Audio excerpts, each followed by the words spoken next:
One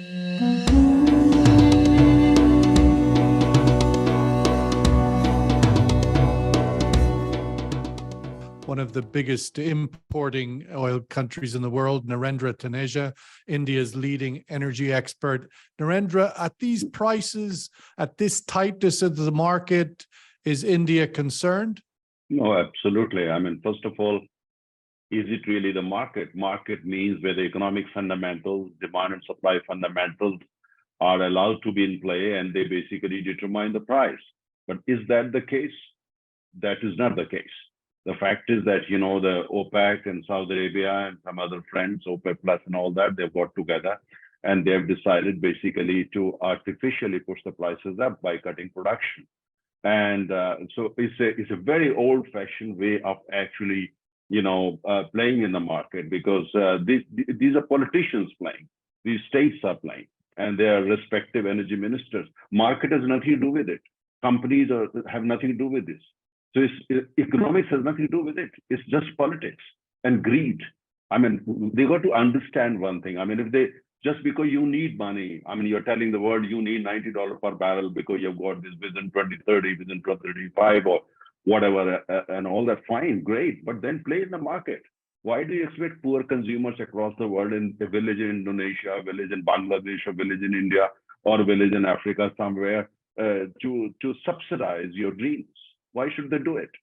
I mean, it's a kind, yes, of course, it's a, every country is not blessed with as much as oil as you are, but does it mean that you do what you're trying to do? I mean, we live in, in 2023, we are not in the 17th century, but the kind of, politics that's being played and the kind of strategy that's being, followed, it reminds me of like 15th century or 16th century, or, Vasco da Gama and Columbus days. Is that the modern world? I mean, the fact is, if other countries start, doing the same in terms of what they produce, then imagine what will happen to the global economic order. So I think we got to we understand they need more money. We respect that, but at the same time, they got to understand the entire world is passing through a very difficult time. Whether you're a rich country or a poor country or emerging economy and all that, look at China, look at the United States, look at economies like India. They got to understand. I mean, they got to understand, because if they keep on doing this, the result would be big economies, at least big players like India. We will have to, public opinion is going to tell the politicians, hey, forget about oil. We invest everything in renewables. So is that the kind of scenario they want? And today it may look like, okay, renewables can't replace oil. But look, if we all put in our efforts, India, China, Japan, United States, and we all put our efforts and invest more in technology, that will happen faster than they are prepared for. So I think greed has to come to an end. It has to be kind of middle path. Yes, we understand they need more money, but at the same time, they got to understand economies like India, economies like the United States, they need to kind of recover fast. And moreover, don't forget that both India, out of the three major importers, US is already into the election mode. Chinese economy is not doing very well. India is also in the election mode. How do you go and explain to your people that oil is in 90s? How President Biden is going to explain to the people, or Indian Prime Minister is going to explain to the people. So we got to understand, oil is a political commodity. So let economics play some role, and your greed at the same time, or whatever you want to call it by any name, has to kind of, apply some break to manage, follow the middle path. Maybe address that, because since we've had you on last, obviously the summer break is lots has happened. The BRICS have extended to include Saudi Arabia, UAE, other countries in this region. India, of course, a central figure in the BRICS. And we've also had, as Laurie mentioned, this deal with G20 being hosted in India, the new sort of trade corridor from India through the Middle East to Europe. How do all of these things coexist? I mean, the BRICS now have two of the world's biggest oil exports, Russia and Saudi, and two of the world's two biggest oil importers, India and China. Are these all parallel corridors, or do they intersect at some point? You're talking there about your colleagues within the BRICS. Will the BRICS serve to answer some of the questions you raised in your earlier comment? Well, you see, we're very happy that, United Arab Emirates and Saudi Arabia, I mean, they are part of the BRICS now. I mean, of course, you have got two major producers, important producer, and you've got the two important consumers. So that's kind of become a platform where the consumers and producers can interact. In fact, Saudi Crown Prince was in Delhi, not only to participate in G20, he was also on a bilateral visit. And this issue was raised. And he said that, they're going to look into it, to basically stabilize price, at a kind of level which provides the kind of comfort that big importers like India are looking for. So this is welcome move. I mean, the sense that, it's a very good platform. At the same time, G20, is a very important platform, and Saudis play a very important role in that. Saudis and India actually work together to make sure that, the G20 at the summit level was not targeting oil, that oil must kind of disappear. So, they prevented that. Otherwise, that would have been probably in the final declaration. But India and Saudi Arabia, they work together and stop that. So at the same time, building corridors between India and Saudi Arabia and going right up to the Mediterranean, and so that's a fantastic development. That means that India now has got kind of more heft, and at the same time a kind of platform, instant platform ready now where these issues can be raised. And that's precisely the point I was trying to drive home, to say that suddenly prices have gone to the 90s because the producers need to invest more in upstream. There is an element of truth in it, but it's not all truth. How come that this started happening suddenly? It's not for that. And we follow the bottom lines of all the major oil producing companies, Saudi Aramco and Kuwait Petroleum, all these companies. We follow the bottom line, how much money they're making. We are also following the where the money is actually going, how much money is being invested in exploration production worldwide. We follow that. That is not the case. We have also seen credible reports saying there is no shortage of money in for investment in E&P, new explorations particular. So that is already happening. So it's not that there is any shortage. You don't need to push the prices up for that. That's just an excuse.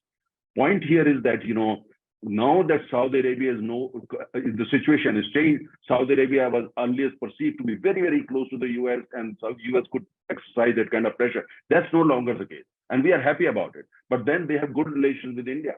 And don't forget, only some can months India ago, can India exercise that kind of I don't call it pressure, but that kind of sort of guidance or request?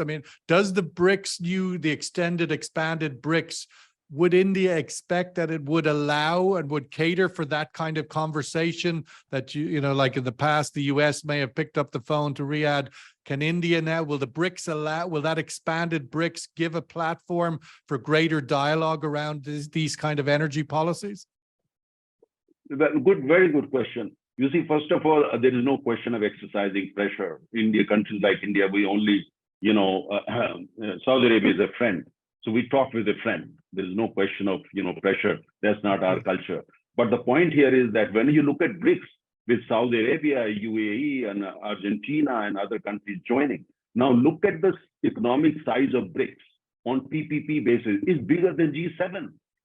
BRICS today, from the 1st of January. But it's only relevant if it can cooperate, isn't it? The G7 works because they align policy and strategy and et cetera. Can the BRICS align policy and strategies in the way that you've just articulated, let's say around energy policy?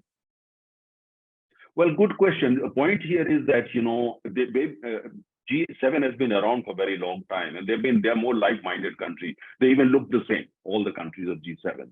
While, here, BRICS is basically spanning around 3 continents, and it's a rather young organization, but it's gaining strength. And idea is to kind of basically, to make BRICS a kind of platform which can represent the economic interest of the entire global South. That is the strategy. And India is, of course, going to play a very, very important role. India is not like China, which will use BRICS for whatever entire West or entire America now, because we are very close to the West, we are very close to America. We are also very close to Russia at the same time. So for us, BRICS is a very important platform, but at the same time, each country is going to take care of its interest. In terms of energy, I personally feel that BRICS is going to emerge as probably the most important global platform on oil, gas, and coal. Narendra, you started out your earlier comments there, the idea that inevitably we are going into an election year now with the US and also India. India, I think, is even before the US. The election, I believe, is next spring. Is that right? And what is the next May? Next May. How does that affect how India's policies are? And, we know in America, obviously nobody likes high gasoline prices during an election cycle, but how do you think it impacts India and India's economic performance over the next cycle?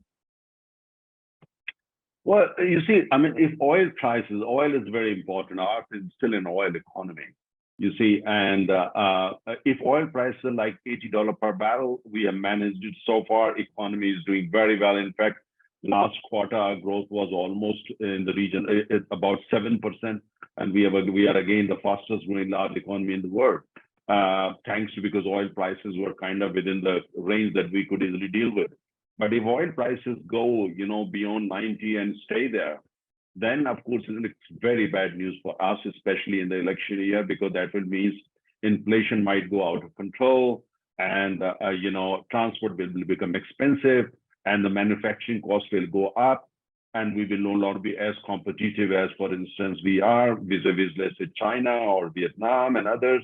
So in fact, I can just go on.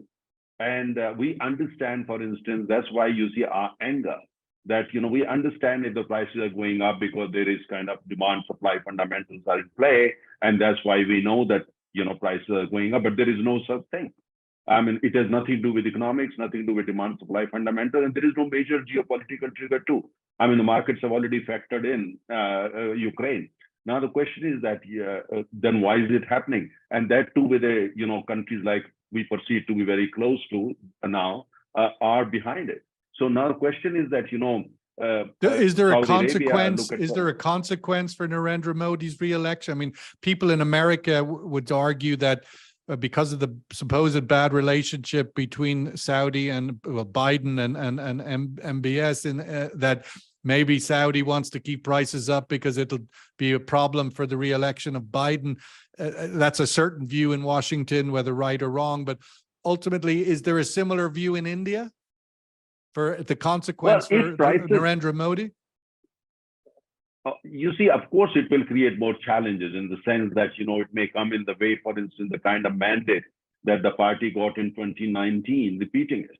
And people may even say, look, I mean, is Saudi Arabia and others, they are playing this game just because they don't like Biden? Don't they, do they have problem with the government in India too? And so on and so forth. So I think so that's why my sense is that, the 90s is unsustainable. I'm talking economics, not politics. Yeah.